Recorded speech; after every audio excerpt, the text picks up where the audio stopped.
Primero agradecer la presencia de todos acá y vamos a comenzar con la presentación del caso clínico a cargo del doctor Carlos Díaz. El doctor Carlos Díaz nos acompaña, ¿verdad? Es neurocirujano del Hospital Almanzora Guinaga de Chiclayo y nos va a presentar el caso clínico.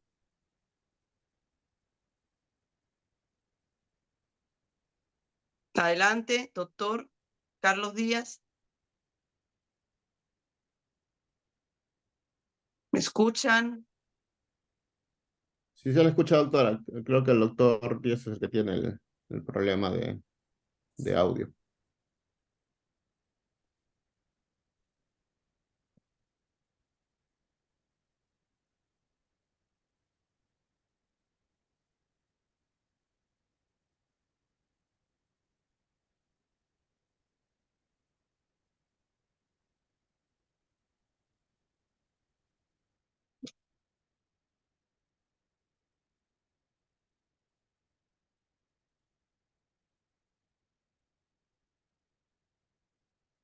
Doctor.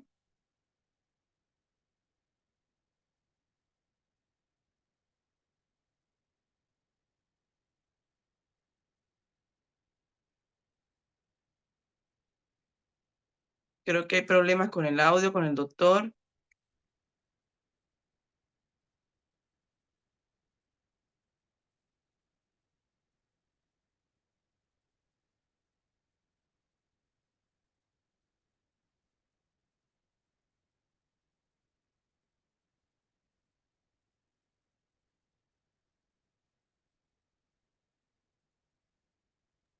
Bueno, hay que esperar un minuto, me parece. Está bien.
Eduardo, tal vez pueden ir avanzando sobre la parte teórica hasta que el doctor pueda presentar su caso. Sí, sí. No sé si Sí, el está muy doctor... bien. Siendo así, vamos a saltar, ¿verdad? Y vamos a conversar acerca del primer tema de la noche, es la biomecánica de la unión toracolumbar y diagnóstico de su fractura, a cargo del doctor Eder Cruz. El doctor Eder Cruz es traumatólogo, ¿verdad? Asistente del Instituto Nacional de Salud del Niño de Breña. Adelante, doctor. Doctor Eder, ¿me escucha? Buenas noches, doctora. Buenas noches. Muy agradecido por la invitación. A usted, al doctor Laos, al doctor Urquizo. Voy a presentar voy a compartir, ¿ya?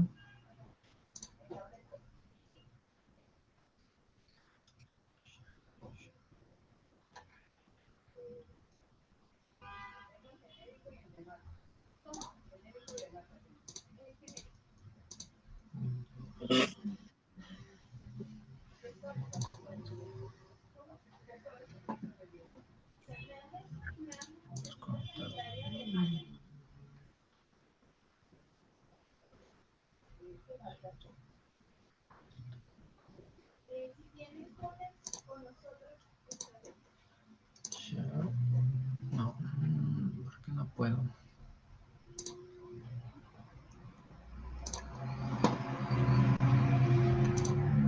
A ver. Voy a compartir todo, me parece. ¿Pueden ver? ¿Pueden ver mi pantalla?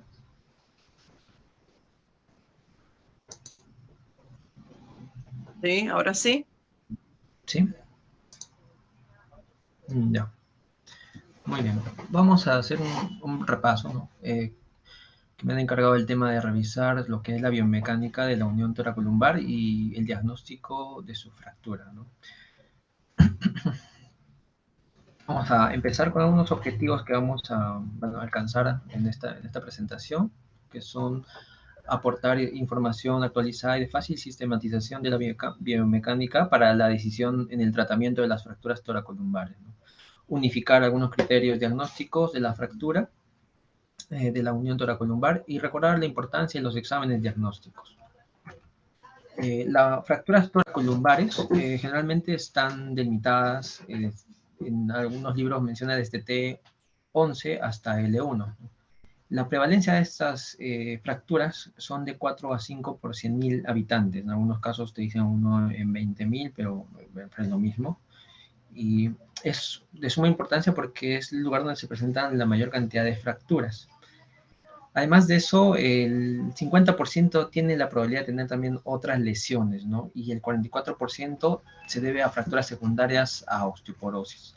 Y generalmente van a ser pacientes varones, más que mujeres, en una relación de 4-1, de 15 a 29 años, que sufren un accidente de alta energía, ¿no? Accidentes de tráfico, caídas de altura, etc. Si viene un paciente con sospecha de un accidente de baja energía y presenta fracturas, sospechar siempre de osteoporosis o una enfermedad, ¿no?, ósea que le cause esa debilidad, ¿no?, en el hueso. La biomecánica de la unión toracolumbar, vamos a empezar, ¿no? El área toracolumbar representa el 52% aproximadamente de todas las fracturas de la columna, y dentro de estas, el 90% se presentan en la unión toracolumbar, ¿no? Esto se debe a varios factores, ¿no? Una transición entre la cifosis torácica y la lordosis lumbar. Además de eso, también hay un efecto entre un cambio entre un área rígida, que es los estabilizadores, o un área estable, que es la área torácica, con un cambio que es el área de la área lumbar, ¿no?, que no tiene el soporte o la estabilidad de la zona del tórax. Ese cambio me puede producir, o en esa unión muchas veces se produce ese tipo de lesiones, ¿no?, por desplazamiento, por flexión, compresión, etc. Y tener en cuenta siempre que a niveles de este T2 a T10 tenemos un menor coeficiente entre la médula y el diámetro del conducto. Esto me va a predisponer a mayores lesiones medulares.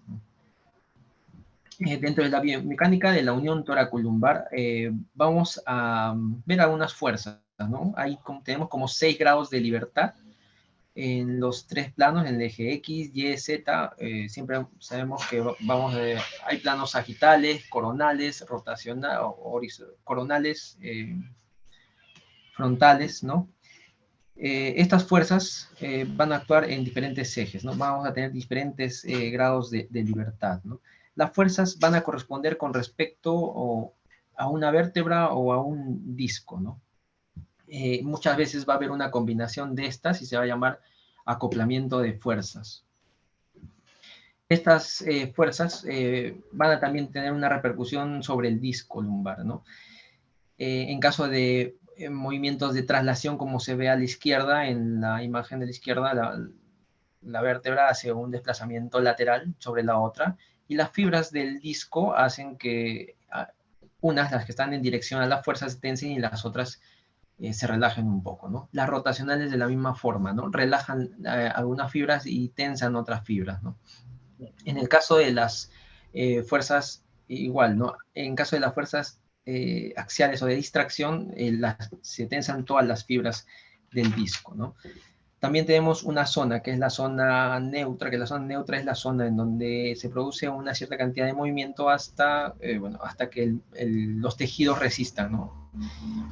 No llegan a producir ningún tipo de daño, o sea, son movimientos normales de algunos tejidos. En la imagen de la derecha tenemos unas fuerzas también axiales, que van a ir directamente sobre el núcleo pulposo, van a aumentar la presión del núcleo pulposo y del anillo fibroso, muchas veces estas fuerzas van a ser de compresión. Entonces, la mayor fuerza ahí, en este caso, va a tener la carga del end plate, ¿no? Que van a dar algunos tipos de fracturas, ¿no? De esas fracturas que se meten hacia el cuerpo vertebral, ¿no? Las tipo SMORD, ¿no? ¿no? También tenemos que tener el concepto, en este caso, de la unidad funcional en lo que es la biomecánica, ¿no? La unidad funcional es responsable del movimiento de la columna, ¿no? Consta de dos vértebras adyacentes, las facetas articulares, el disco intervertebral y los ligamentos. Esto es importante porque hacen los movimientos de un fulcro que vendría a ser en las facetas y tendríamos una fuerza axial sobre los cuerpos vertebrales que finalmente van a repercutir también en el núcleo pulposo, ¿no? Actúa eh, como justamente como esos movimientos axiales con un punto de apoyo que vendría a ser las facetas. Y todos esos me dan esos movimientos, por ejemplo, de flexión, extensión. Toda esa presión que va a soportar en el núcleo pulposo, ya sea por la unidad funcional que va a causarme esas fuerzas de compresión sobre el núcleo pulposo, sobre la vértebra, va a distintos tipos de fracturas en lo que es el cuerpo vertebral, ¿no? Por ejemplo, tenemos acá algunos tipos que son el tipo estrellado, el de depresión, ¿no? El de tipo escalón, el tipo en Y, el del borde de la vértebra, ¿no? Este que es el de intrusión, el tipo small, conocemos, y el transversal. Bueno, más adelante seguramente vamos a hablar un poco más de lo que es clasificación, pero estos son algunos tipos de fracturas por compresión, ¿no? Las de tipo A generalmente son las que pueden provocar, y hay de distintos tipos que más adelante yo creo que vamos a revisarlo. Una clasificación importante que quería mencionarlo también porque tiene una parte que es biomecánica y está sólidamente fundada en la biomecánica de la columna vertebral, es la clasificación de Dennis, ¿no? De 1983, que me da dos concepciones, ¿no? Después de ver la delimitación, ¿no? En los dos tercios anteriores se va a ver la columna anterior, entre el tercio posterior y el ligamento longital posterior va a estar la columna media, y la posterior todo lo que esté posterior al ligamento longitudinal posterior, ¿no? Me va a dar dos concepciones que son algunas delimitaciones de fracturas estables, algunas fracturas inestables. Generalmente las estables son las que se van a, en este caso, fracturar las del componente posterior o del arco posterior. Pero no todas las fracturas que este tipo de clasificación me van a dar, o sea, van a entrar dentro de esta clasificación, ¿no? Hay distintas variables, pero tiene una base biomecánica y quería mencionarla. Muchas veces una parte importante también de la biomecánica es el complejo ligamentario posterior. En el complejo ligamentario posterior está conformado por el ligamento amarillo, el ligamento interespinoso, el ligamento supraespinoso y la cápsula facetaria. Este ha tomado mucha importancia ya que se sabe que tiene bajas probabilidades de cicatrización y se ha tomado como un criterio de diagnóstico en la toma de decisiones para los tratamientos en las fracturas, de fracturas vertebrales, ¿no? Este complejo ligamentario posterior está afectado en el 100% de las fracturas luxación, en el 42% de las fracturas en estallamiento y el 26% de fracturas tipo compresión. El mecanismo de lesión van a ir en combinación a todos la dirección de las fuerzas que les mencioné antes, ¿no? Van desde las fuerzas de compresión, flexión, rotación, y la combinación de estas, ¿no? Siendo una de las más frecuentes la flexión con compresión axial. Dentro del diagnóstico de la fractura de la unión tóraco-lumbar, tenemos que tener en cuenta que van a ser pacientes, como les mencioné antes, jóvenes, que van a tener un accidente de alta energía. La evaluación clínica, el examen neurológico es importante, hacer un examen completo del paciente, ¿no? Tomar todas nuestras precauciones, tomar todas las especialidades y hacer un manejo multidisciplinario es importante, ¿no? Y tomar siempre los antecedentes del paciente, ¿no? Siendo pacientes de repente mayores, ¿no? De mayor edad, con algunas enfermedades, de repente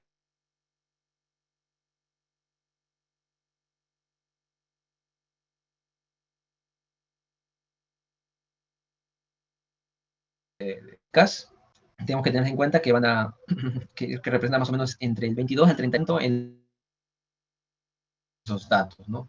Uno de los traumatismos importantes que tenemos que recordar es el shock medular, ¿no? Que es una parálisis motora, flácida, asociándose a una reflexia, anestesia y analgesia, ¿no? Que completa por debajo de la lesión, ¿no? Y también asociada a alteraciones vesicales, etcétera, de 24 a 48 horas, ¿no? Y en este caso también, en pacientes que vienen, es importante el uso de las imágenes diagnósticas. En este caso vamos a recordar un poco lo que son las radiografías, algunas mediciones, la tomografía computarizada, la importancia también de la resonancia magnética. También es importante evaluar la estabilidad, que ya vimos, la estabilidad la definimos como cuando se producen movimientos en estructuras que en condiciones fisiológicas no se deberían mover, ¿no? Y las lesiones asociadas que siempre hay que encontrarlas, ¿no? En la mayoría, muchos pacientes tienen lesiones de otras partes del cuerpo, sobre todo en los politraumatizados o accidentes de alta energía.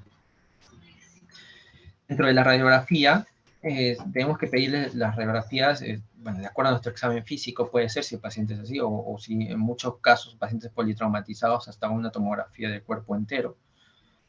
En el caso de las radiografías, si nos concentramos en el tema de lo que es la fractura propiamente dicha, le tomamos las incidencias no AP, laterales, oblicuas, de repente, ¿no?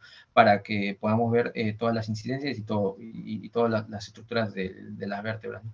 Si en caso no tuviéramos otro examen en ese momento. Tenemos que tener en cuenta que en las radiografías también podemos tener algunos criterios, ¿no? Unos criterios de inestabilidad que nos pueden de repente ampliar más adelante, nos pueden dar la necesidad de otros exámenes, ¿no? Otros exámenes, de repente tomarle una resonancia cuando de repente otros no lo consideran, ¿no? Por ejemplo, en las fracturas por compresión hay que tomar algunos parámetros. Importante es medir el ángulo de Cobb. Inicialmente el ángulo de Cobb es usado en el plano coronal, ¿no? Para ver el tema de las escoliosis, pero también se usa para el tema de lo que son las lordosis o la cifosis torácica, ¿no? Usamos igual de la misma manera, pero muchas veces hay la discusión en dónde se usa la medición, ¿no? Si usamos el borde de la vértebra o si usamos de repente paralelo al platillo, ¿no? En este estudio recomienda usar mejor lo que es que sea una línea paralela al platillo, más sin tener en cuenta los bordes de la vértebra, ¿no? Sería un dato importante que tenemos que tener. Hay algunos parámetros, como por ejemplo, que podemos ver en la radiografía, el índice de Farsi. El índice de Farsi, que es también muy usado en la radiografía, que es una angulación, ¿no? De la cifosis o de la cifosis que forma la vértebra, de aproximadamente 15 grados, pero esto varía según el nivel torácico, el toracolumbar o el lumbar, ¿no? Si es a nivel torácico, este índice de Farsi se toma la angulación, bueno, tomando la angulación entre los dos platillos, y se le resta 5, porque tienen ciertas cifosis, tienen las vértebras torácicas. En la unión toracolumbar generalmente no se le resta ni se le suma nada. En el caso de las vértebras lumbares, al contrario, se le suma 10 grados al ángulo que obtenemos. Y ahí, si tenemos un ángulo de 15, mayor de 15, podemos tener ahí un criterio de inestabilidad. Otro criterio que podríamos tomar de las radiografías es que podamos tomar las alturas de los cuerpos vertebrales, ¿no? Que vemos en la imagen de la derecha, unas alturas, como vemos ahí, B1, B2, B3, hacemos un promedio de las dos, de la primera y la tercera, que es B1, más B3, entre 2 menos B2, entre B1 más B2, un promedio igual de las dos. Entonces vamos a ver que va a haber aproximadamente si es mayor al 50% del compromiso que nos sale acá, vamos a tener un criterio de inestabilidad, ¿no? Puede haber de repente algún daño también asociado, ¿no? Bueno, acá hay un poco de lo que hablé, ¿no? Los índices de Farsi, en este caso toma algunos ya mayor a 20 grados, ¿no? Pero generalmente es 15 a 20 grados. La pérdida de altura es mayor al 50%, la cifosis regional también igual, de 20 grados, ¿no? Y la cifosis, de todas maneras, el ángulo de cifosis vertebral, ¿no? Torácicas va a ser más pronunciada, ¿no? O pérdida de la lordosis lumbar también podría ser Con respecto a la tomografía,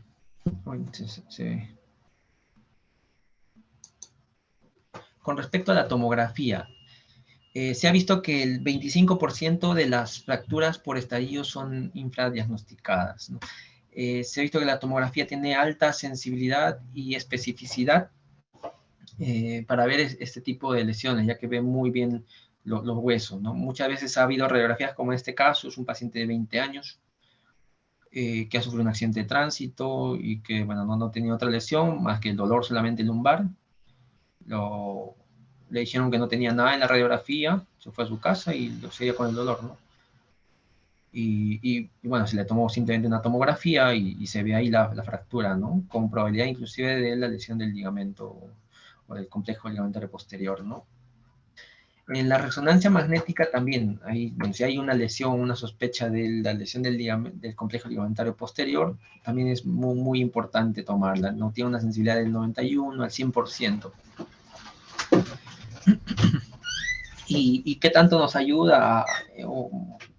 ¿Qué pensarían que tanto nos ayudaría a tomar una resonancia magnética a un paciente politraumatizado, con un accidente de caída, con esas características?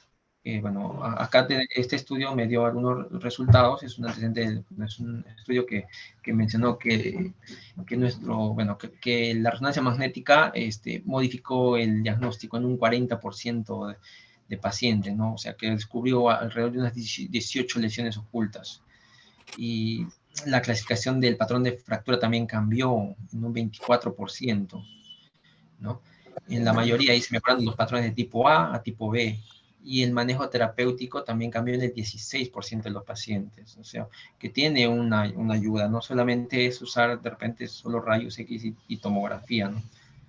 Bueno, si tenemos a disposición una resonancia, yo pienso que es importante. Finalmente, quería solamente concluirles que el entendimiento de la biomecánica ayuda a la clasificación y comprensión en los diferentes patrones de fractura. El diagnóstico adecuado de unas fracturas toracolumbares se basa en la combinación de evaluación clínica y estudios de imagenología. Las radiografías, las tomografías y las resonancias, como ven, juegan un papel crucial en la identificación de la lesión, la evaluación de la estabilidad y detección de lesiones asociadas. Eso es todo, gracias. Gracias, doctor, por su presentación. Vamos a darle pase a la presentación del caso clínico a cargo del doctor Carlos Díaz Paredes, asistente del Hospital Almanzor de la ciudad de Chiclayo. Adelante, doctor Carlos. Hola, buenas noches a todos. He tenido un problemita con el tema de la conexión porque estamos acá en el hospital, a veces tenemos problemas con la conexión de internet. Las disculpas del caso. No se Vamos preocupe. a presentar un caso clínico de una fractura torácica. Va a estar a cargo de mi residente, el R2, el doctor Partes, sobre el tratamiento que ya estará a cargo.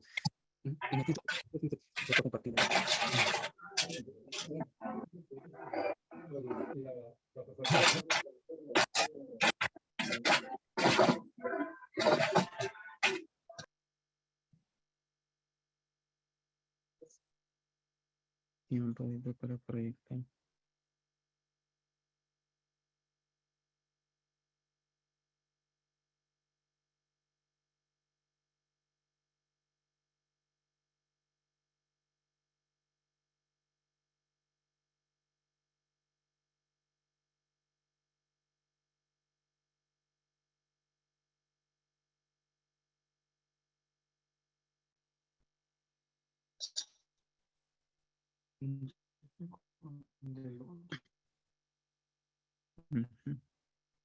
¿Dónde está? Cuando usted guste, doctor.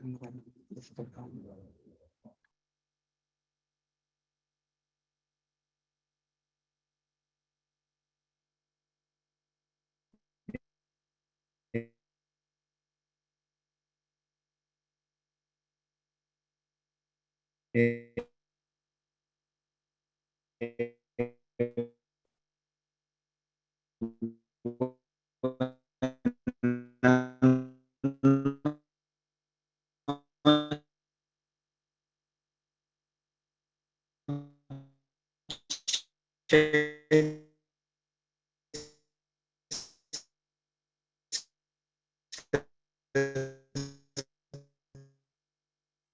Doctora Jenny, en pos de la Creo que fluidez tenemos del- problemas con el audio Sí, del doctor, ¿cierto?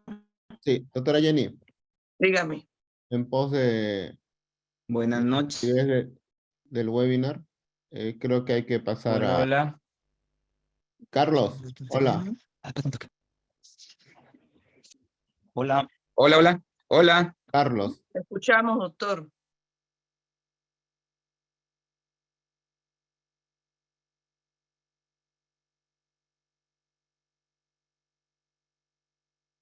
listo.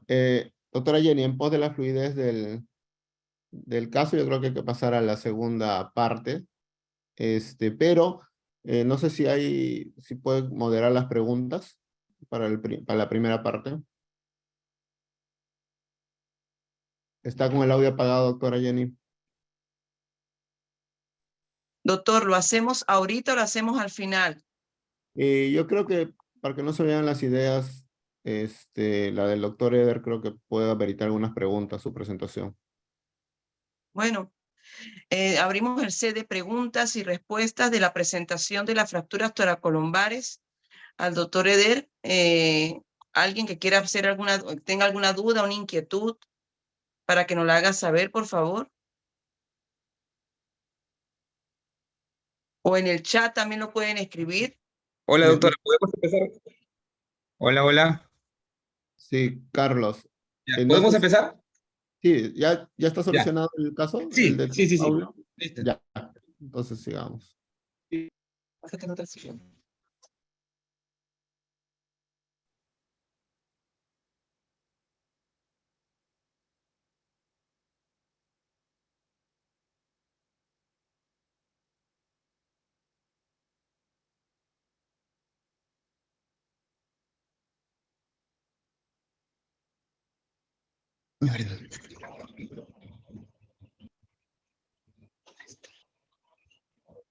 Bueno,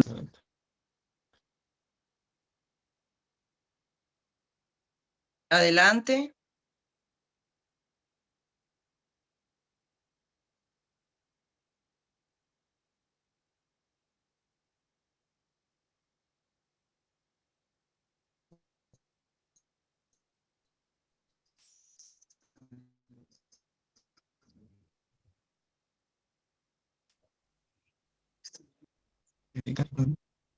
casi sale, pero mira.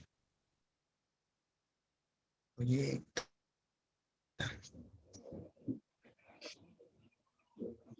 Hola, hola.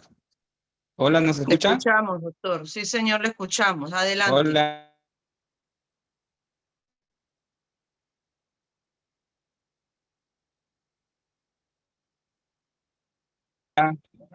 Ya, ¿nos pueden dar para compartir, por favor, la pantalla? ¿Autorización? Está compartiendo, Carlos.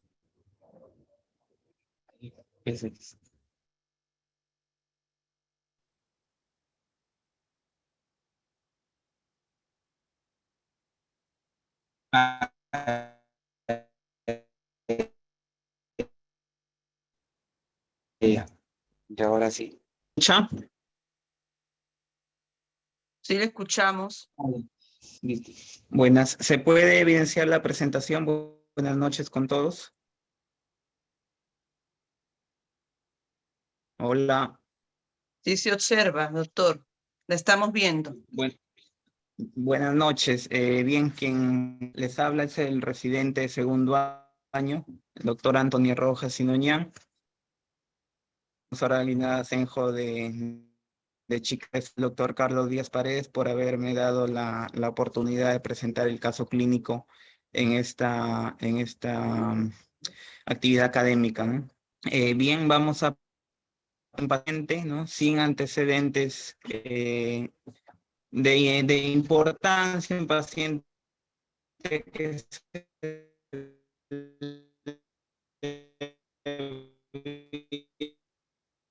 ha realizado solamente una relevante, ¿no? El paciente de Chiclayo y que se dedicaba a actividades de construcción. Ingresa con un de 24 horas, un curso estacionario y forma de inicio. Paciente varón de 47 años que el día 25 de junio sufre una caída libre de una pared de 4 metros mientras trabajaba como obrero en posición sentado. No hay pérdida de conciencia, pero presenta dolor intenso en región toracolumbar y en la pierna izquierda, con una intensidad EVA de 8/10. Refiere disminución de fuerza muscular en miembros inferiores. 2 horas después acude a este nosocomio, ¿no? Al Hospital Amanzora Guinaga Senjo.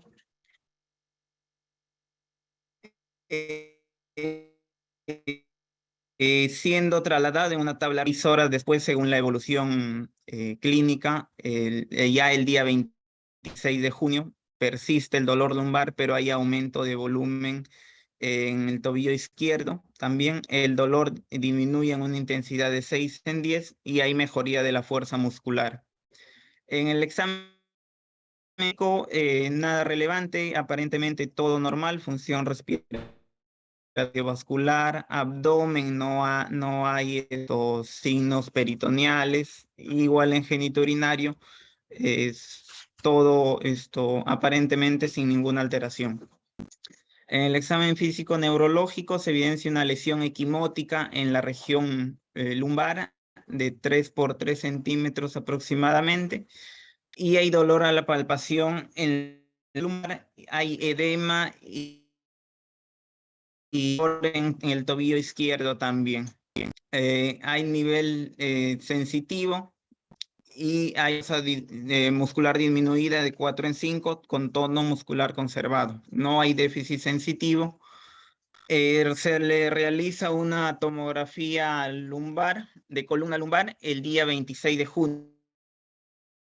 El paciente ingresa a la emergencia, ¿no? Es una tomografía donde se va a poder ver en el corte sagital, en la siguiente tomografía, hay varios trazos con moderado aplastamiento del cuerpo vertebral y disminución del tamaño de la segunda vértebra lumbar, y hay un fragmento con invasión también del canal medular. Bien, ahí tenemos los cortes de la tomografía. Se va a observar también aparentemente en el corte axial la lámina, los pedículos y las apófisis ¿no? El corte coronal, donde se ve la disminución del tamaño del cuerpo vertebral de la segunda vértebra lumbar, y bueno, correspondería por aplastamiento, ¿no? Con protrusión de un fragmento al canal, ¿no? Tenemos una fractura de la vértebra L2. Bien, también se asocia una fractura en calcáneo, en tobillo izquierdo, ¿no? Esto para dar más o menos una idea de la intensidad de estos traumas asociadas a traumas que pueden ir asociados a traumas en otras estructuras, ¿no? Sea en la parte pulmonar, en la parte siempre, no solamente en la columna lumbar, sino torácica o cervical. Entonces, muchas veces este tipo de pacientes va a requerir pues un estudio de columna total, ¿no? Los diagnósticos que se plantean en este caso fue una fractura con aplastamiento de vértebra L2 tipo A3 y una fractura con colapso de calcáneo izquierdo.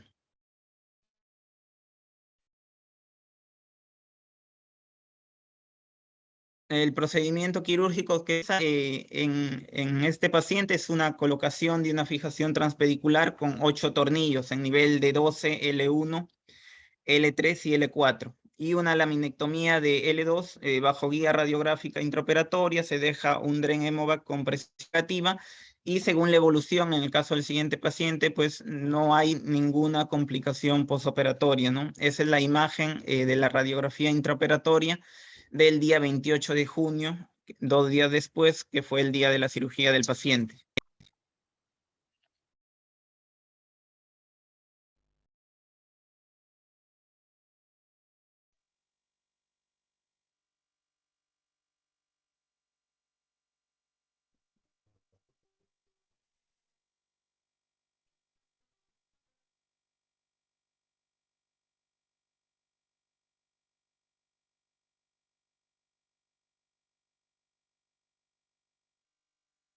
¿Aló? ¿Se escucha? Ajá, sí.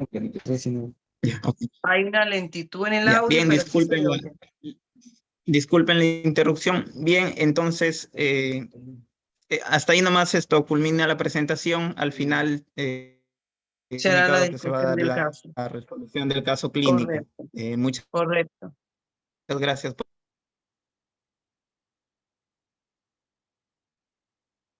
Gracias, doctor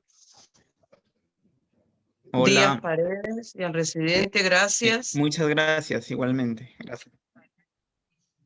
A continuación, es meritorio mencionar, vamos a darle paso al tema de clasificación de las fracturas toracolumbares a cargo del doctor Joaquín Fernández, que nos acompaña desde Sao Paulo, Brasil, y nos va a hablar sobre lo último en las clasificaciones de las fracturas toracolumbares.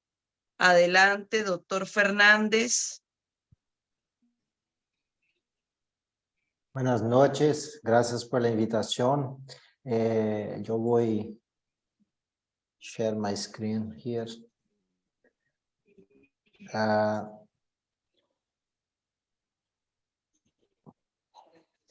¿Están viendo la pantalla, por favor? Sí, doctor, perfecto. Yo voy a hablar en mi portuñol, pero creo que es mejor que si yo hablar en portugués. Buenas No se noches preocupe, a todos. adelante. Es un placer. El placer es mío. Buenas noches a todos. Mi nombre es André, yo soy neurocirujano en São Paulo, en la Universidad de Campinas, pero solamente actúo en la área de columna. Yo voy a hablar a ustedes sobre las clasificaciones de las fracturas. ¿Por qué tenemos que clasificar? Es la primera pregunta. Porque es importante para saber cómo tratar. Si no sabes cuál es la clasificación, cómo vas a tratar, porque ella puede te dar un outcome, esa fractura va a deformar, tener una deformidad postraumática. Yo puedo comparar una fijación monosegmental, multisegmental, si yo estoy hablando sobre la misma lenguaje. Entonces, yo puedo escoger cuál es la mejor forma de tratamiento. Es por eso que tenemos que clasificar, porque uno opera en Lima, lo mismo que yo opero en São Paulo, lo mismo que uno opera en Europa, que opera en Estados Unidos. Entonces, es importante. Lo que pasa es que a lo largo de los años tuvimos muchas clasificaciones, muchas. Probablemente las más conocidas son la de McGill, a de Denis, que ya fue hablada en la aula de biomecánica, el TILIX, el SILIX, el de la O-Spine más nueva de Dr. Vaccaro, que es el foco de la presentación. ¿Por qué tenemos tantas? Porque ellas no son validadas, ellas no son universales, hay muchos problemas en la aplicación de las fracturas. Algunos usan mucho, por ejemplo, Denis, otros no usan McGill. Entonces tenemos que tener, siempre sale una nueva porque no hay una clasificación universal. Entonces quedamos sobre una opción personal. Si eso es una A, eso es una B, yo trato como quiera. Lo que es importante que ella sea simple, o sea, no puede tener muchos detalles. La clasificación de McGill tenía muchos subtipos. Y cuando ella es sencilla, ella es simple, es más fácil de reproducir. Ese es un término que hay muchos estudios que llamamos reliability, que es la capacidad de repetir la clasificación sobre diferentes avaliadores. Entonces, ella tiene que dar la gravedad del caso. Una A es más simple, es menos grave que una B, que es menos grave que una C.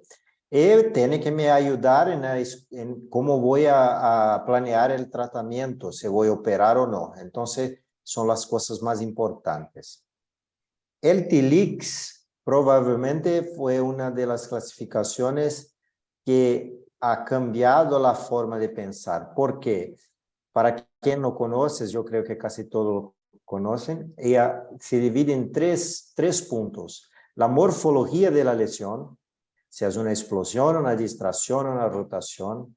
La integridad del complejo ligamentar posterior, que ya fue hablado en la aula de biomecánica. Y lo que importa el complejo ligamentar, el importa que cuando roto, cuando rompido, el paciente va a hacer quifose, va a hacer una deformidad. Entonces, avaliar el estatus del ligamento es importante. Y el otro, el estatus neurológico del paciente. Una fractura en estalido con déficit neurológico no es la misma que sin déficit. Entonces, lo que importa del TLIX es que ha enseñado a los cirujanos lo que debemos ya mirar para avaliar cada caso. Encima de esos 3 puntos, nosotros tenemos un score. Es muy sencillo. La morfología, compresión, estalido, translación, rotación y distracción. 1, 2, 3, 4 puntos. Y ella es baseada solamente en tomografía y rayo-x. ¿Por qué? Porque son los exámenes que hacemos en trauma. La sospecha de ligamento solamente sirve para las compresiones y explosiones. ¿Por qué? Las translaciones y distracciones siempre tienen lesión ligamentar. Entonces, si tenemos sospecha, yo estoy hablando de un burst o de una compresión, puede ser feita tanto con tomografía, mas principalmente con resonancia. Entonces, la resonancia es importante, en especial para el caso que yo no sé si voy a operar o no. Para el caso que yo tengo certeza que no voy a operar o que tengo certeza que voy a operar, la resonancia no cambia tanto. Claro que si trabajas en un centro que tiene resonancia muy fácil, en un centro privado, ok, pero se tiene que, ¿quién va a hacer resonancia? ¿Quién yo no sé cómo tratar? El estatus neurológico. Los pacientes con déficit más grave, más puntos. Si tiene más puntos, van a cirugía. Si no tiene déficit neurológico, tendemos a conservador. Y hay cierto consenso que los scores hasta 3 puntos no operamos. 4 puntos, yo opero, pero es una opción. En general puede operar o no. Y más que 4, no opera con certeza. Entonces, pequeños ejemplos. Esa es una fractura de explosión, un estalido, que el paciente no tenía déficit neurológico a despeito del canal, de la compresión de canal, y tenía poco dolor, fue tratado conservador y mira que hay consolidado y el canal totalmente limpio. Pero si tiene una lesión tipo C, una rotación con translación, una pitose, 3 puntos, lesión ligamentar 3 puntos, déficit completo 8 puntos, claro que uno va a operar. Entonces el TLIX enseñó cómo tenemos que mirar la fractura. Este es un otro ejemplo, una fractura en explosión, pero mira la resonancia, hay una rotura muy grande del ligamento ligamentar posterior. La gran duda de estos casos es si no estamos tratando una B2. El gran problema de las fracturas es lo que es una A3, A4 con sospecha de ligamento roto versus una B2. Esa es la gran pregunta. Pero mira que es importante y sencillo. Lo que pasa es que el TLIX tenía un defecto, tenía una falla. ¿Cuál es la falla? La morfología de la lesión no era claramente detallada.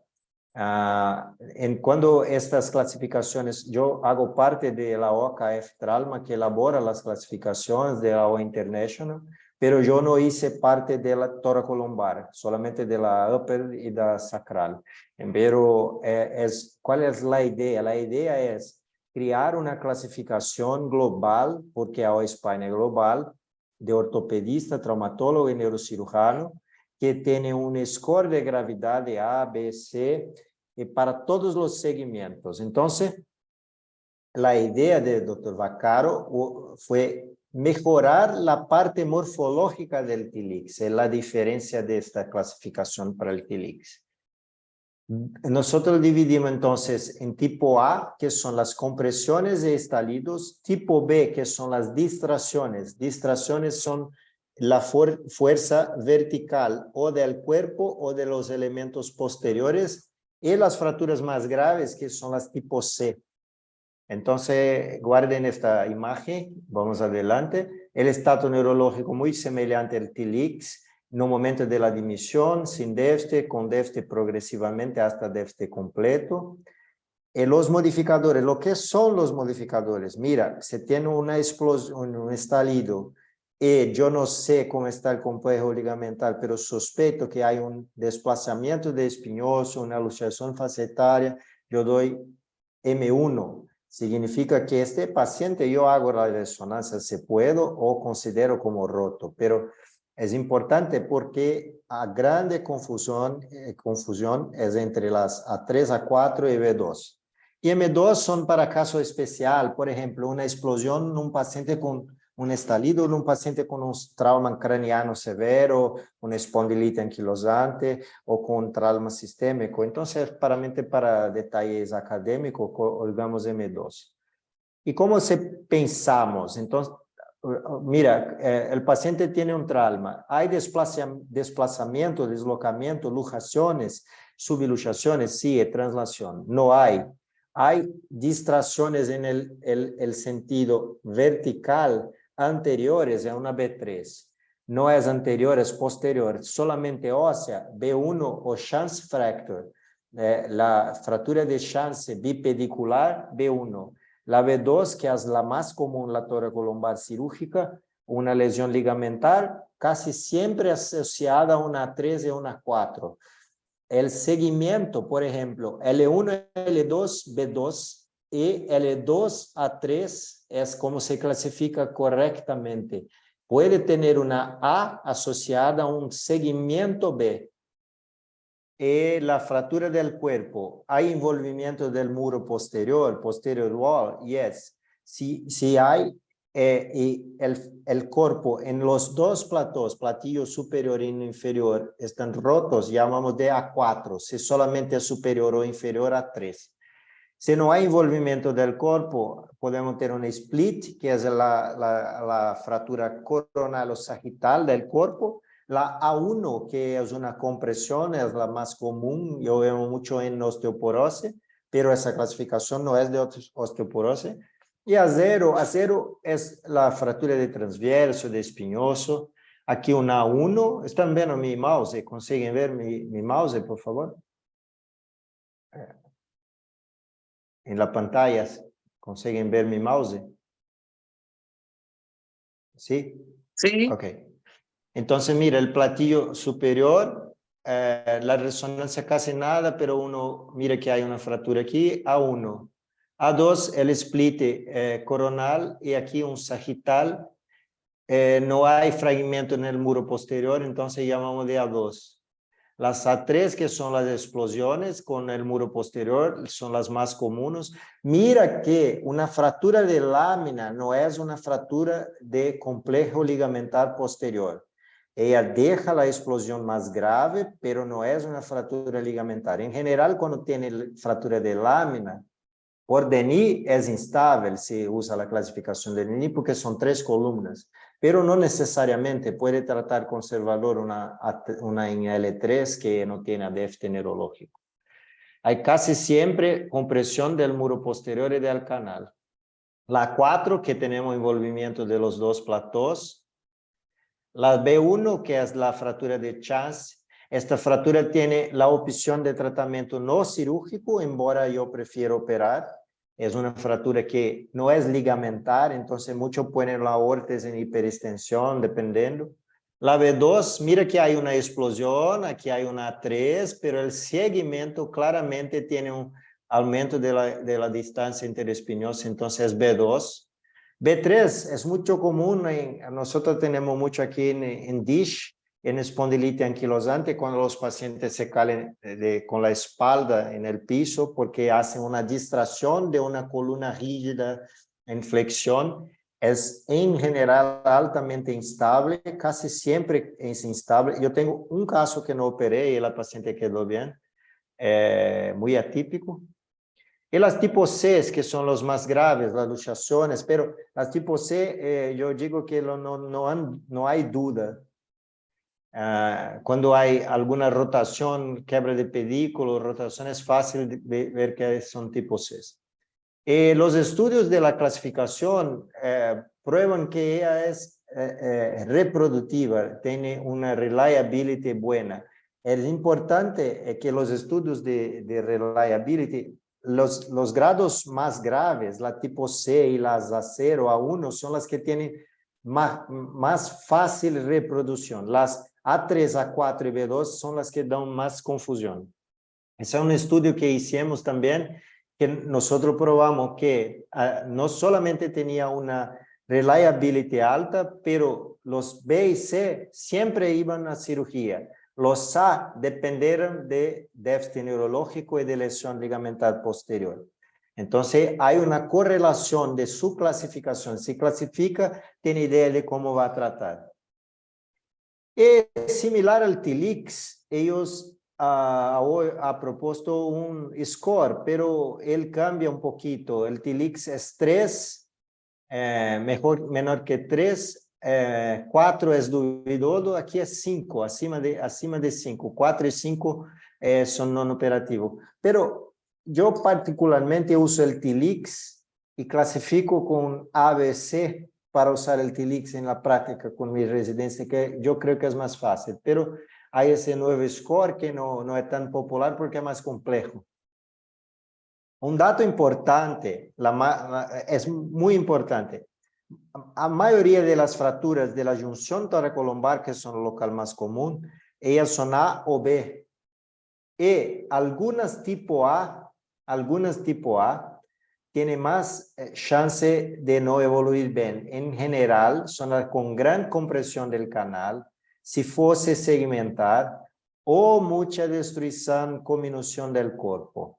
Y tenemos que tomar cuidado de una A, el paciente está acostado y es A, pero cuando levanta es B, es instable. Entonces es una duda que la resonancia o la radiografía con carga ayuda. En mi servicio, 100% de los pacientes que no voy a operar, no quiero operar, no creo que es una explosión, vamos a intentar tratar conservador. Yo creo que en Perú es semejante, tenemos tanto trauma que tenemos que tratar lo máximo posible sin cirugía, porque si no solamente operamos trauma y hospital de trauma. Entonces, nosotros hacemos una radiografía en P o resonancia en casi todo que no voy a operar y algunas veces van a haber algún caso que sorprendemos. Mira, esta es una explosión, nosotros hacemos un rayo-x con un colete antes de alta hospitalar para ver si el paciente no tolera sentar o caminar, yo opero la explosión sin déficit neurológico. Porque mira, hay estudios que dicen que puede operar o no. ¿Cuáles son los criterios? Son muy vagos. En un estudio que va a salir ahora en Global Spine, que nosotros participamos, mismo si pegan especialistas, hay confusión en clasificar B2 con A3, A4. Entonces, ¿cómo disminuimos las chances de error? Nosotros hacemos una radiografía con el colete. Precisa de colete. La literatura dice que no precisa, pero usamos siempre. Yo acredito que restringe un poco al paciente. Aquí es un rayo-x con colete, el paciente toleró quedar en pie. Ese otro paciente, una 3, mira cuando hicimos un rayo-x sentado, el espacio interespinoso aquí en la seta está abierto. Entonces, ella que era una 3 ha cambiado a una B2. El paciente tenía mucho dolor también. Entonces ya bajamos y cirugía, tratamos como una B2. Es aquí una fractura en el E2, tratada con colete, suceso.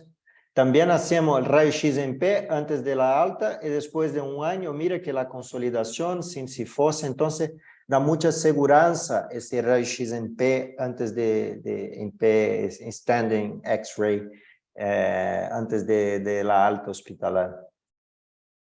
Este es un otro paciente, parece una 3, pero mira que hay una fractura pedicular, entonces una B1, un segmento B1 con A3, pero cuando hace la resonancia, mira una B2 porque tiene lesión ligamentaria, y mira que no intraoperatorio estaba roto el interespinoso, el amarillo, entonces no es, la clasificación es dinámica. Si tiene más información, ella puede cambiar, como ha mostrado en el estudio de Pisones un poquito antes de mi presentación. Aqui é fácil, T9, T10, EJA, um paciente parapléjico, tipo C, não temos dúvida, el TILIX 3 pontos, 3 de ligamento, 2 de completo, 8 pontos, então não temos dúvida que é cirúrgico. Este outro caso, múltiplas fraturas, tipo A1, então TILIX 1 ponto, não há lesão ligamentar na ressonância. Quando há múltiplas fraturas, em geral, temos a não atender a manejo conservador, porque a cirurgia queda mais grande, mas não é uma regra rígida. Tratamos não cirurgicamente. Mira a consolidação, buena, o paciente é jovem, sem dolor. E para finalizar, este é um trabalho que nós hemos publicado, que é muito prático. ¿Qué hacemos?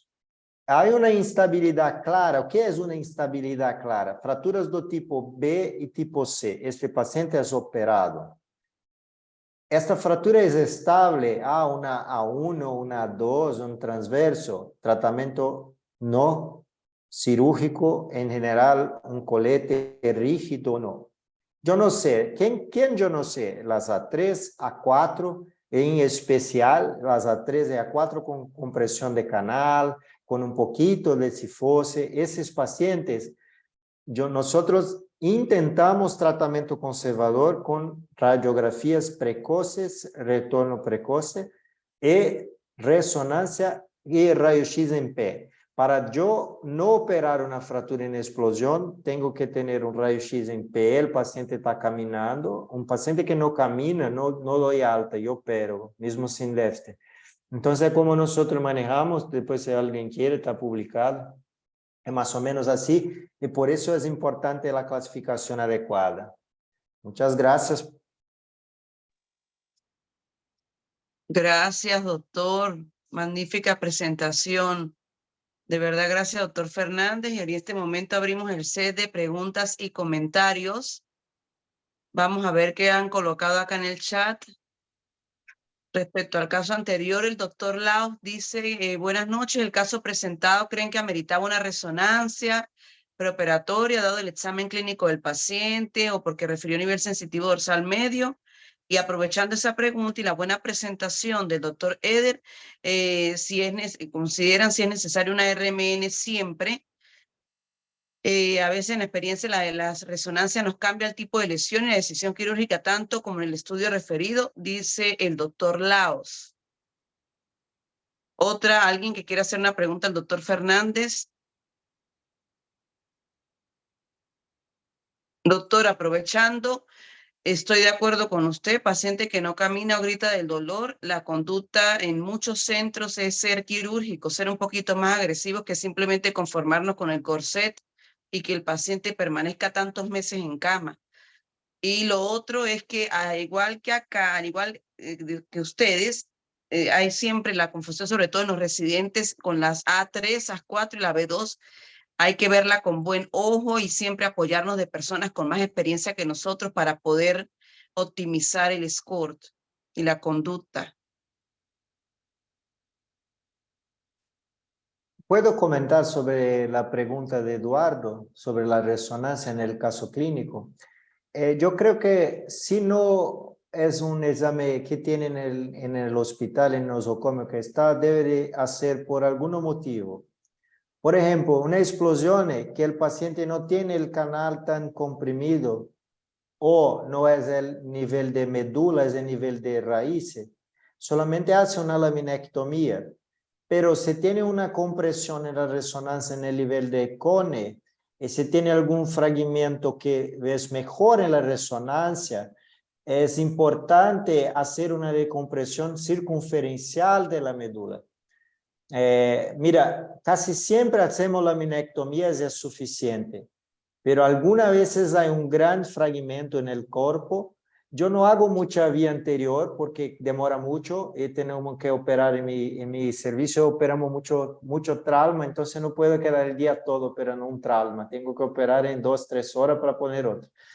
Entonces yo hago todo posterior, pero si tiene un fragmento en el canal, en el nivel de la médula, porque a veces el cone está en L1 y la explosión L2. Entonces, solamente una laminectomía es más que suficiente, pero si tiene un fragmento en el cone o en la médula así arriba, yo hago una decompresión circunferencial. Creo que la resonancia es importante. Claro que se fue demorar 7 días para hacer la resonancia en otro sitio, no creo que la ventaja supere la desventaja, pero yo creo que siempre da una información adicional. Entendido, doctor, gracias, entendido. Yo quería también comentar algo sobre la pregunta que mencionó sobre la resonancia magnética.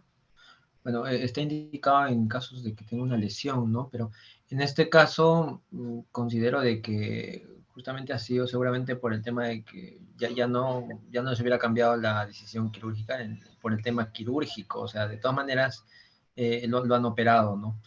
El tema sería si la resonancia magnética nos hubiera servido, si hubiéramos confirmado que de repente no había una lesión del ligamento, del complejo ligamentario posterior, ¿no? En este caso. Y el tema del canal medular, si es como dicen, ¿no? Si es que no hay lesión neurológica, si, o sea, no sería necesario sacar ese fragmento del canal, ¿no? Generalmente la mayoría se reabsorbe, ¿no? Entiendo. El doctor Alejandro Martínez dice que ante dudas siempre la resonancia aclara, incluso descarta lesiones antiguas. Sí, eso es correcto también. Lesiones discales que no se puedan ver en rayos X o en tomografía. Pero está bien. No sé si hay alguien que tenga más preguntas, dudas, inquietudes o comentarios para avanzar con el caso clínico. Doctora Ruiz, ¿cómo estás? Dígame. César Ábalos. Yo creo que en relación al caso que han presentado y lo que comentó nuestro amigo André, a pesar de que la lesión de columna sea bastante estable, si tiene lesiones agregadas como problemas de fracturas en calcáneo y pie, que va a requerir probablemente una instrumentación también ese pie, yo creo que sí es recomendable instrumentar esa columna porque va a permitir una movilización mucho más fácil. Si un paciente tiene fractura de pierna, como son las caídas de altura, una lesión en calcáneo que va a demorar más o menos 3-4 meses en poder asentar, debemos instrumentar, a mi modo de ver, la columna, así esta sea estable. No sé qué opinas, André.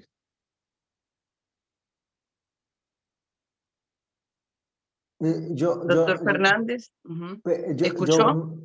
Sí, pero yo no entendí. Si no tuviera déficit neurológico, no operar. ¿Podría repetir la pregunta, por favor? No, no es una pregunta, es una recomendación. Cuando el paciente tiene, a pesar de no tener déficit neurológico, y tiene lesiones asociadas en un politrauma, como son fracturas en miembros inferiores, como el caso que presentaron, yo creo que lo recomendable es instrumentar.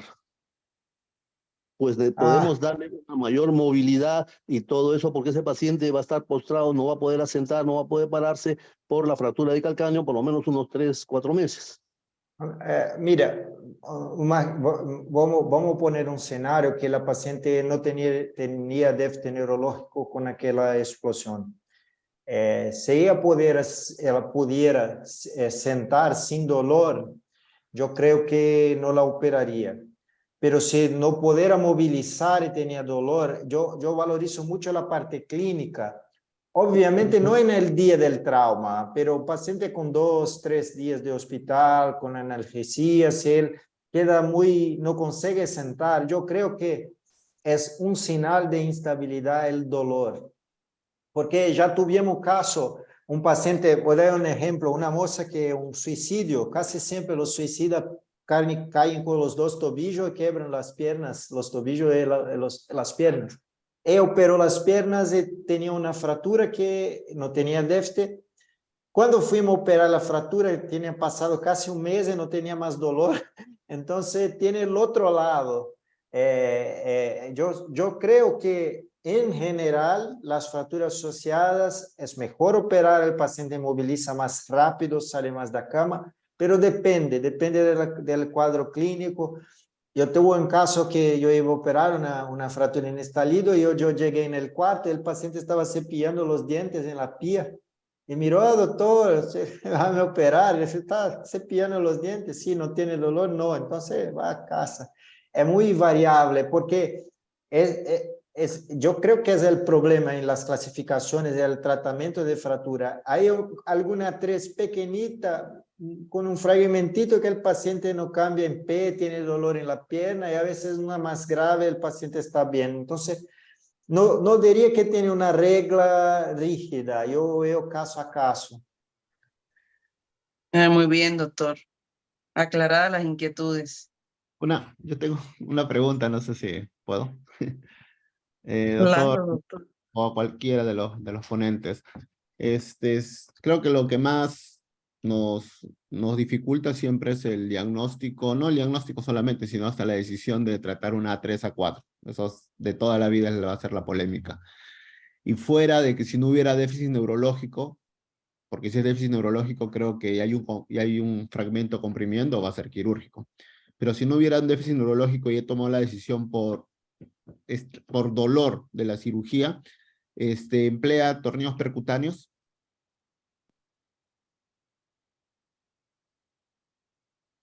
Doctor Fernández.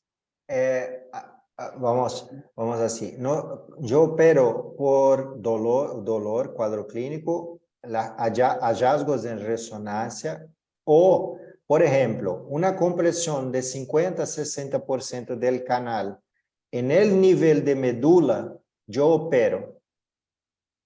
Si el nivel de raíces, yo intento a veces conservarse clínicamente bien. Yo no tolero mucho compresiones del médula córnea. Yo pienso que, yo costumo pensar así, que operan en cada caso que yo creo que no deberían operar. Una fractura con el canal totalmente esmagado, pero sin déficit. Va a absorber, pero va a poner carga, el paciente va a salir. Yo creo que es una cirugía relativamente segura. La opción de percutáneo hoy es muy acepta, hay estudios de buena calidad. Yo no tengo en el servicio público percutáneo, yo hago a veces, muy raramente en el sitio privado, porque el paciente privado en general es más viejito, es otro tipo de fractura que vemos aquí. Pero yo hago eventualmente percutáneo. Cuando no tengo que descomprimir solamente una fijación, me gusta mucho para explosión hacer un arriba, un nivel de fractura y un nivel abajo, porque yo creo que el paciente tiene menos dolor con la fijación corta. Cuando hago percutáneo, si consigo hacer percutáneo, o hago a veces un Wiltse, si más bajo, por ejemplo, L2, da para hacer un Wiltse, L1, 2, 3, si no, hago una fijación corta. Pero es acepto percutáneo, tiene buenos resultados para 3 a 4, desde que no tenga un motivo para decomprimir el canal. Sí, doctor, y si tiene que descomprimir el canal, evidentemente ya en abierta, percutáneo no, si hay que descomprimir el canal A3, A4, igual en cirugía abierta le pone solamente un nivel arriba, un nivel abajo. Depende, también tiene lo que pasa es lo siguiente. Si el paciente no tiene déficit, yo fijo y hago una laminectomía. Si él tiene déficit incompleto, yo soy más agresivo. En general, yo hago una descompresión circunferencial. A veces, yo sé que el fragmento reabsorbe, tenemos muchos casos, pero yo prefiero dar la mejor chance que tengo al paciente. Si yo tengo que descomprimir el canal por los dos lados, en general tengo que hacer una fijación más larga, porque los pedículos se van. Por ejemplo, una L1, si yo tengo que retirar los dos pedículos, tengo que ir 2 arriba. Pero si yo hago solamente un pedículo, yo fijo el otro y uno arriba y uno abajo. ¿Entiendes? Es como yo costumo manejar estas fracturas. Sí. Y lo último, una pregunta porque siempre son dudas. ¿Cuántas quieren? No, esta es la última. Si tengo una fractura de L2 y decidí fijar L1, L2, L3, ¿no hay problema o tiene algún problema con la unión T12-L1? Esta es una pregunta fantástica. Había un mito que es muy fuerte, que tenemos que hacer 12-2 porque la función es 12-2. Lo que pasa, yo acreditaba en ese mito que no tiene un substrato muy grande. Lo que pasa es que depende de algunas cosas. Las fracturas en general son en pacientes jóvenes con hueso de buena calidad. No estamos tratando fracturas osteoporóticas. Entonces, si no es B o C, en general yo intento hacer fijación corta, independiente de donde sea, porque la mayoría en la junción.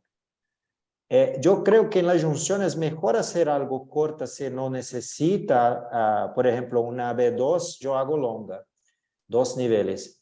Hay algunos estudios que dicen que es lo mismo, pero no hay estudio comparativo. Una tipo C, yo hago 2 o a veces hasta 3, si es una pitosis, una muy grave que tengo que hacer un joystick. Pero en general, mismo en la junción, si es una fractura relativamente estable, yo hago 1, 1, 1.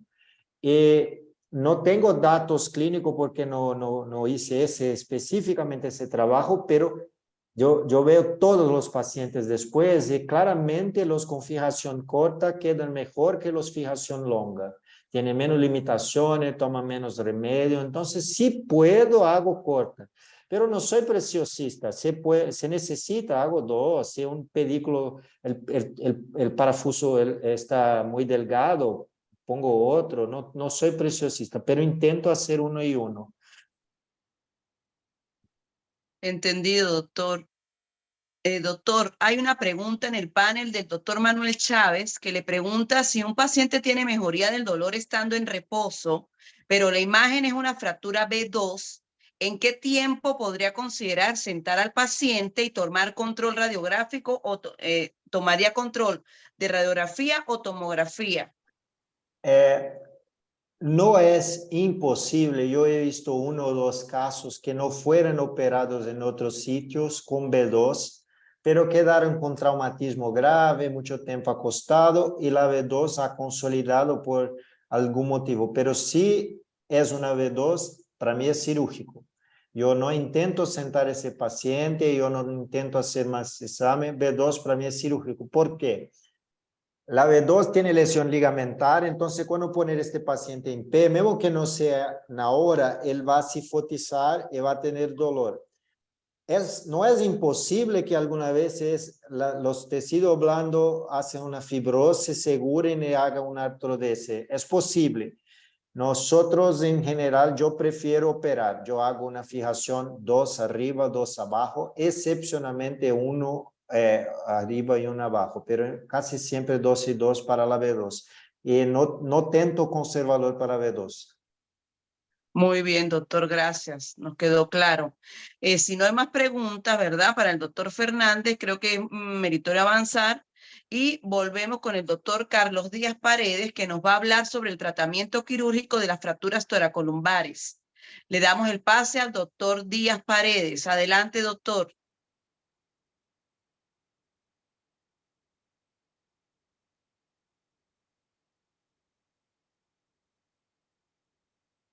Gracias.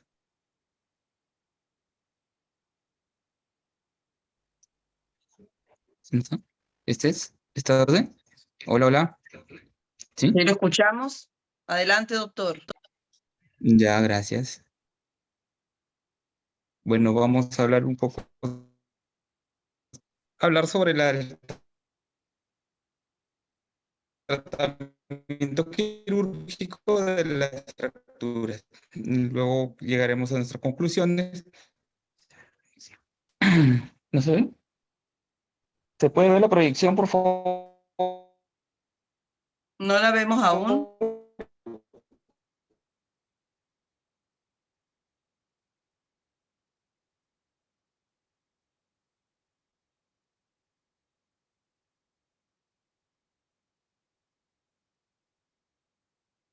Creo que hay problemas ellos allá con la conexión.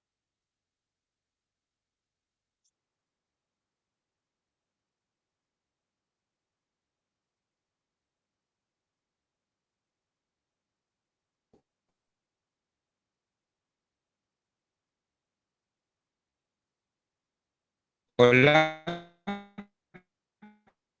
Sí, le escuchamos.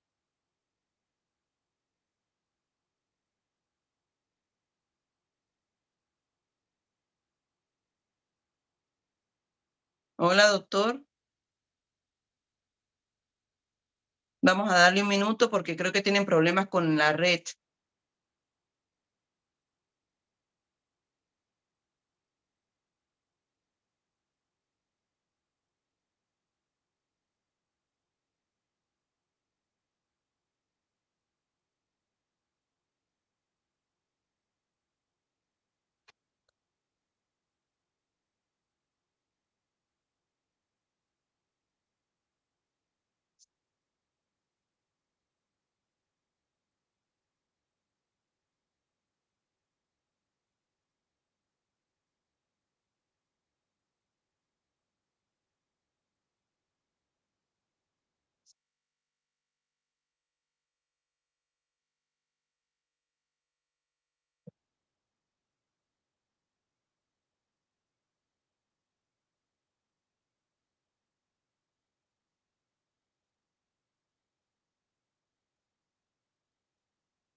Muy bien, doctor, estamos viendo su presentación. Adelante.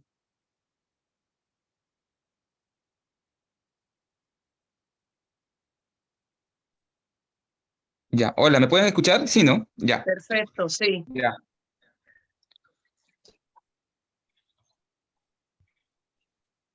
Sí, bueno.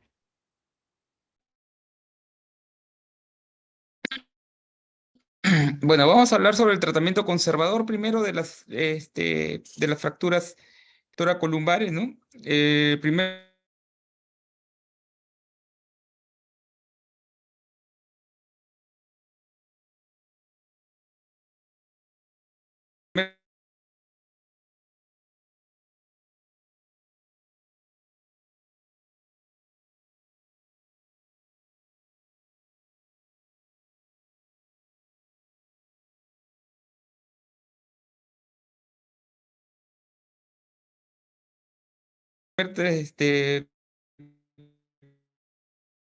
cuando es conservador, las principales indicaciones casi todo por los productos ortopédicos, ¿no? En cuanto a hay que tener en cuenta varios criterios, ¿no? Y como creo que ya mencionaron hace un momento el doctor,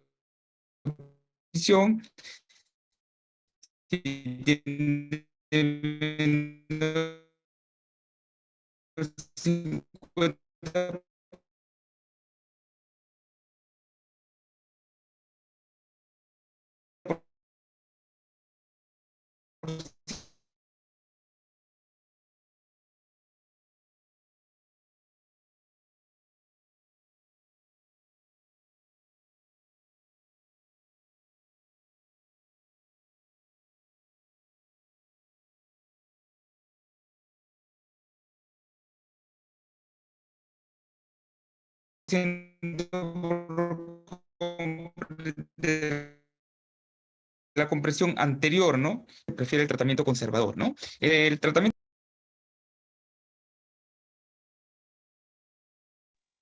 Tenemos problemas con el audio del doctor Díaz Paredes.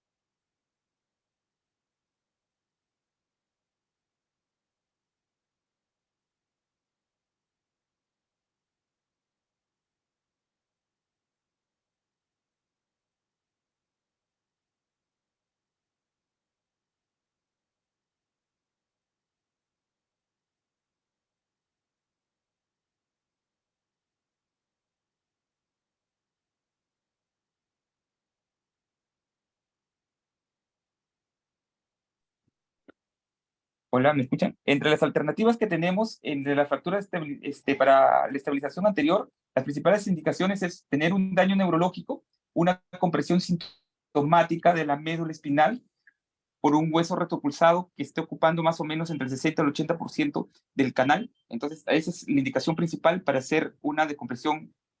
¿Se escucha?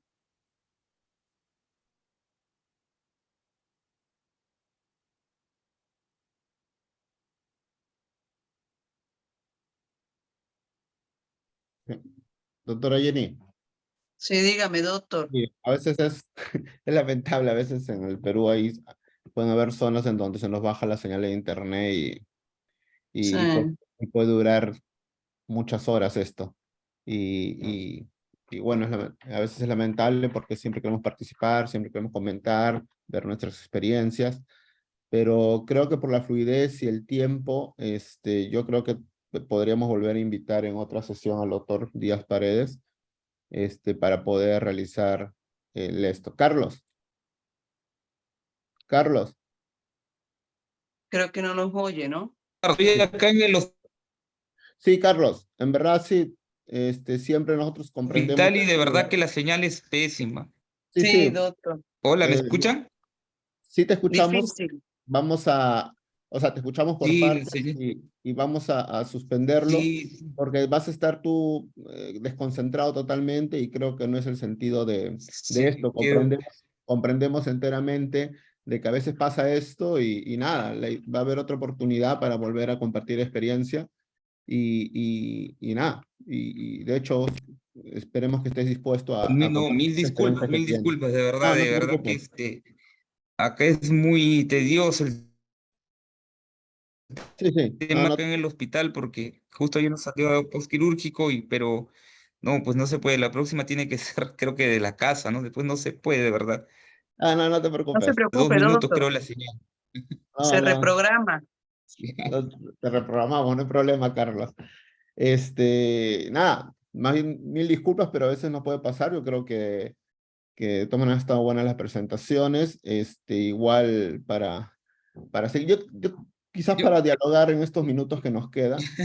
Yo quisiera hacer un comentario por el caso quirúrgico, justo por qué tomamos la decisión de hacer, Claro, en primer lugar, quirúrgico y en segundo lugar, por qué se fijó, por qué se decidió fijar esto, ¿no?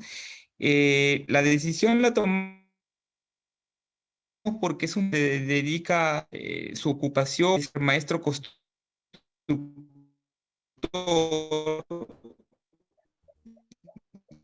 y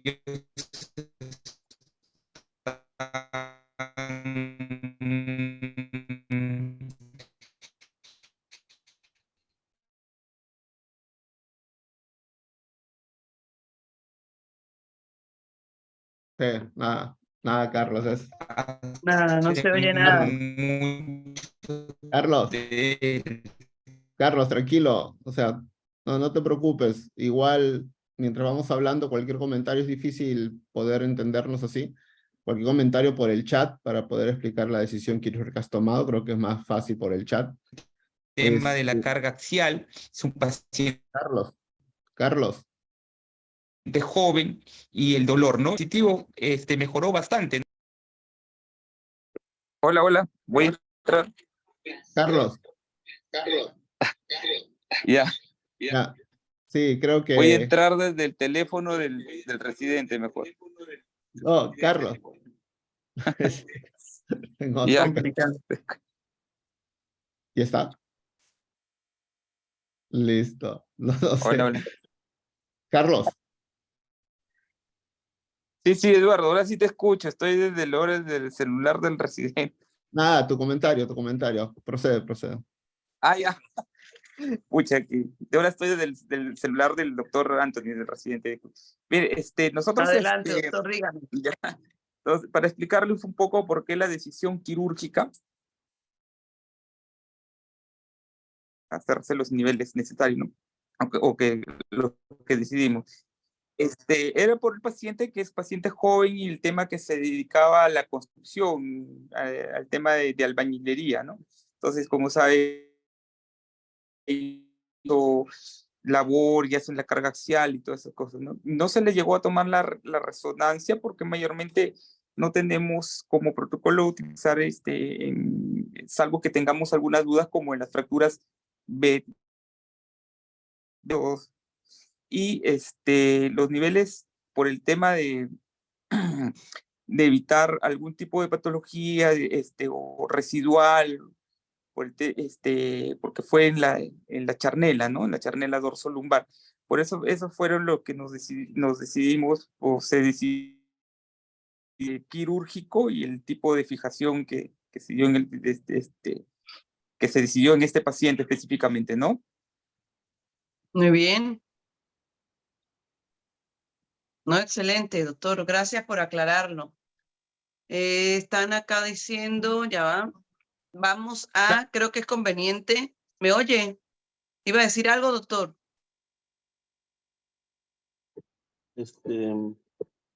Jenny, doctora Ruiz, Dígame. si me permites, para ir complementando y reforzando lo hablado en esta interesante charla.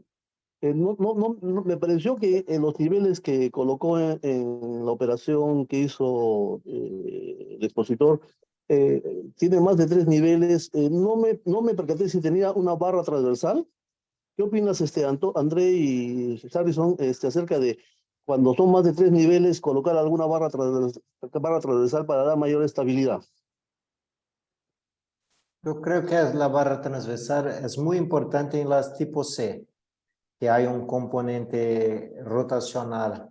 O si tiene un tornillo que no queda muy firme, pequeño, que quiere hacer un soporte. Pero para las explosiones o mismo para veloz, sí, yo en general yo colgo, sí, pero no creo que es fundamental. Yo creo que si tengo que escoger una situación son las tipo C. Si puedo colgar siempre, colgo siempre, porque yo creo que divide la tensión en los tornillos, si tiene una falla en una barra, puede ayudar. Entonces, no hay mucho estudio diciendo cuál tipo de fractura tenemos que usar, pero la tipo C, a veces pongo hasta 2, una arriba y una abajo en los tornillos para las tipo C. Muy bien. Aclarada la duda, doctor Ábalos. Sí, claro, Sí. este es el momento de reforzar conceptos, ¿no? Como Sí, no, los excelente. conceptos de buscar la mínima instrumentación requerida o necesaria. Eso que dijiste, André, es muy importante. No es el hecho de colocar un nivel arriba, un nivel abajo, sino buscar el nivel más corto posible de acuerdo al tipo de lesión. Sí, sí, como muy de acuerdo, doctor, con usted. Bueno, yo también había intentado también hacer por ahí instrumentar también la vértebra fracturada también, si no tuviera alguna alteración del pedículo, colocarle esa barra. Como la alternativa fue hacer una instrumentación con tornillos intermedios, ¿no? Sí, esa fue la alternativa. Muy bien. Vamos a darle pase al doctor Cruz para la resolución del caso clínico.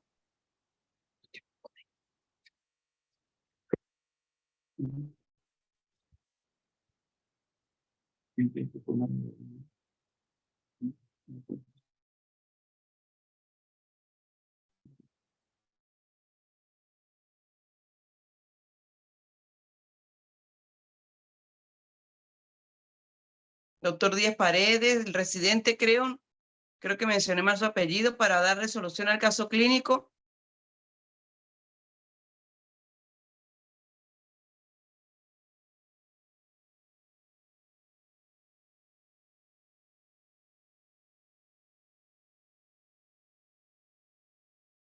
Aló, aló. Sí, no. No, bueno, pero igual creo que ya la Él resolución, mostró sí, unas quirúrgica, imágenes donde hicieron una fijación transpedicular larga, si mal no recuerdo, 2 niveles por arriba y 2 niveles por abajo. sí, lo único que faltaba era definir cómo fue su déficit neurológico que tenía. Supongo que si ha habido la descompresión a la laminectomía que hicieron, yo creo que también ya eso poco a poco va a ser, porque creo que tiene un tiempo de quirúrgico corto, recién lo han operado en junio, julio, me parece. Sí, 26 de junio, dice que lo resolvieron 2 días después de que ingresó a la emergencia. Exacto. Igual, al último yo también está dentro de los estándares, creo, la opción que tuvieron. No sé qué piensa en la resolución el doctor Eder. Bueno, evidentemente el paciente está mejor, según lo que me han comentado. Entonces, yo creo que tomaron una decisión correcta por el tema también que, bueno, le da mayor movilidad al paciente por el tema de la fractura de calcáneo. Por ahí me parece que está bien, pero como le hubiera hecho yo en mi caso, una instrumentación más corta, como lo habíamos mencionado, y instrumentar la vértebra fracturada, ¿no? Me hubiera gustado de repente que hubiese sido una alternativa. Sí, buen comentario. A ver si fija, le da mejor soporte, ¿no? Muchas veces cuando se fija la vértebra fracturada. Está muy Sí, bien. mejor soporte le da y, bueno, y no instrumentamos tantas vértebras. Y bueno, menor sangrado al paciente, mejor rehabilitación, una herida más corta, ¿no? Más rápida la cirugía. Bueno, tiene muchas ventajas también.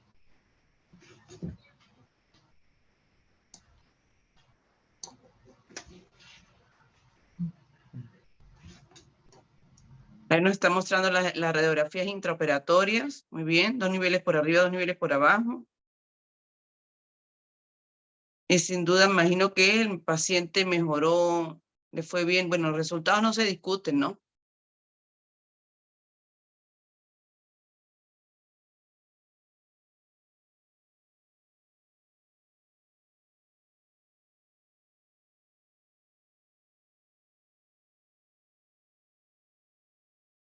Doctor André, ¿y usted qué hubiera hecho? ¿Lo mismo que menciona el doctor Eder?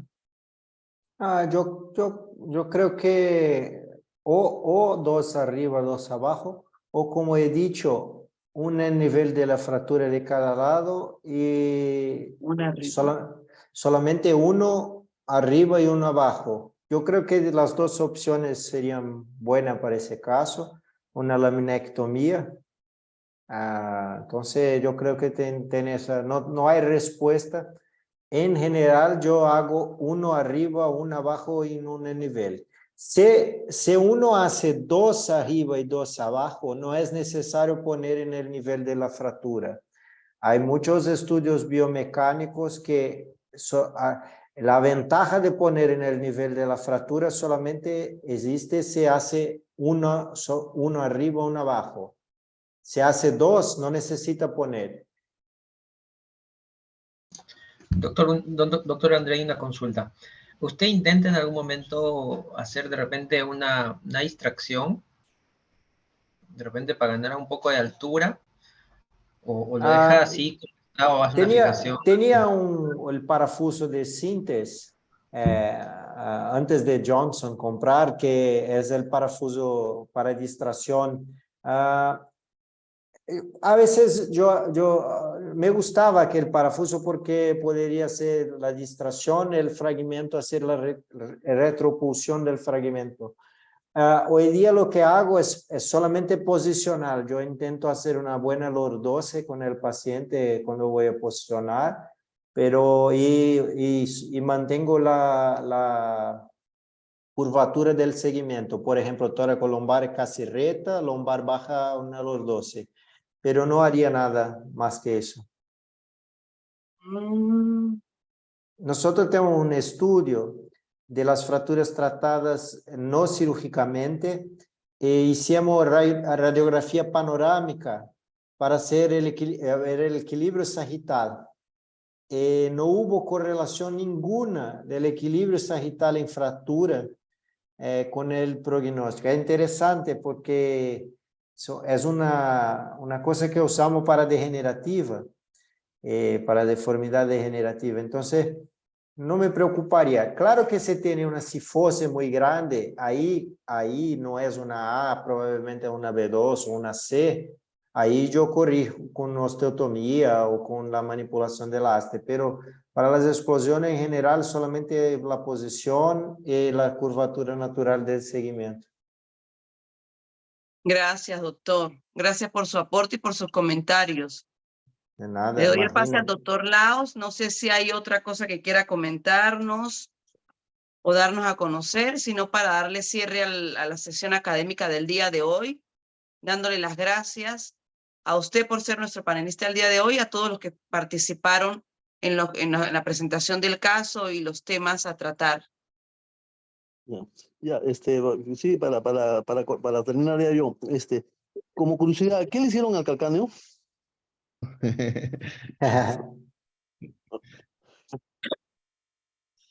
Mm, Nada más. ¿Y qué le hicieron? ¿Lo instrumentaron o lo dejaron así? Porque eso va a ir para un biplano. Traumático. ¿Cómo? Disculpen, no le escuché. ¿Qué le hiciste Calcáneo, qué le hicieron. trabajaron el calcáneo? Ha sido operado por traumatología, traumatología, está con una férula de yeso, le hemos visto. Muy bien, Ya. Ha gracias, sido doctor. operado por traumatología. Sí. Ven, quisiera pedir las disculpas del caso. Hemos tenido bastantes problemas con el tema de la conexión. Ya, no te No es su preocupes. culpa, doctor. Es un tema electrónico, no se preocupe, informático, de red, no se preocupe. Le doy pase al doctor Laos para ya dar finalización al tema, al jueves académico del día de hoy. Sí, sí. Me disculpan, pero si justo ahí veo una pregunta en el chat que me parece que es importante y tenemos que aprovechar esto. No sé si el A doctor ver. Andrei, eso es sobre, y es importante porque a veces tenemos bastante debate. ¿Cuál es la opinión sobre la poliaxialidad del tornillo? O sea, si en estas fracturas siempre es necesario hacer full monoaxial o se puede hacer con poliaxiales. ¿Y cuál sería la técnica? Yo tenía esta es otra, como la fijación de la junción que tenía que hacer dos arriba, dos abajo, que el monoaxial para fractura era más rígido. Mira, no hay estudios bien hechos que prueben eso. La construcción con poliaxial es mucho más fácil. Los sistemas modernos poliaxial, entonces la mayoría de veces hacemos con los residentes y si hace monoaxial tiene que estar perfecto, la cabeza toda alineada. Entonces yo no me importo con eso. Yo casi no uso ni para escoliosis, yo uso monoaxial, no me gusta. Yo creo que no hace tanto sentido, pero respeto que los que tienen experiencia y dicen que solo hacen fractura con monoaxial. Pero no me importa, yo quiero hacer la cirugía rápido para ir para casa. No, como comentario, es que siempre ha habido sobre todo en trauma, ha habido siempre la idea de que para trauma Sí, es sí. monoaxial. Pero en realidad, por falta de esos tornillos, en realidad en mi centro siempre los hemos hecho con poliaxiales y sí hemos logrado eh, el objetivo, ¿no? Salvo por ahí, cuando hemos querido hacer ligamento taxis, sí hemos utilizado los tornillos de Chance también, cuando hemos querido hacer ligamento taxis en algunas fracturas, pero fuera de eso, para reducción de una luxofractura, el poliaxial, fijándolo bien la parte inferior, que va a ser la base, de ahí logra la reducción con la aplicación del instrumental. O sea, fijarlo bien la parte de la base, de los tornillos inferiores, para hacer la reducción con la parte superior, y no hemos tenido mucho inconveniente en esa parte con los poliaxiales, solo como opinión. Sí, creo que es un comentario que compartimos porque nos pasa igual acá. Poliaxiales, así tal cual como usted lo acaba de describir, y hemos tenido buenos resultados clínicos. Muy bien. Bueno, nos hemos extendido de todas maneras. Al doctor Carlos, no se preocupe que esto nos pasa, por eso tratamos de ser para esas vicisitudes varios ponentes, comentaristas, el moderador, todos pueden aportar y al último somos un equipo, cosa que si por motivos ajenos a nosotros, uno de nosotros no puede conectarse o X, estamos los demás para desarrollar el tema. Agradecer a Carlos de todas maneras su predisposición, agradecer a la doctora Jenny, muchísimas gracias por la moderación, por ser parte de ASPECIBE y estar acá. Al doctor Eder Cruz, valiosa la presentación para fijar conceptos y para conocernos mejor entre nosotros que somos miembros de ASPECIBE, y en especial un agradecimiento al doctor Andrés Joaquín, que ya son varias veces que nos apoya. Alguna vez lo vamos a tener presente seguro acá en el país, en Perú, en Lima sobre todo. Así que muchísimas gracias, doctor Andrei. Yo que Gracias. agradezco. Ok. Gracias, Gracias. doctor. Gracias a todos los miembros de ASPECIBE y damos por finalizada la charla de hoy. Nos encontramos el próximo mes en la siguiente sesión conjunta con la Sociedad Peruana de Neurocirugía y la Sociedad Peruana de Ortopedia y Traumatología. Nos vemos hasta el próximo mes. Buenas Gracias. noches, muchas gracias. Gracias. Buenas noches. Hasta luego, pasen un bonito fin de semana. Igualmente.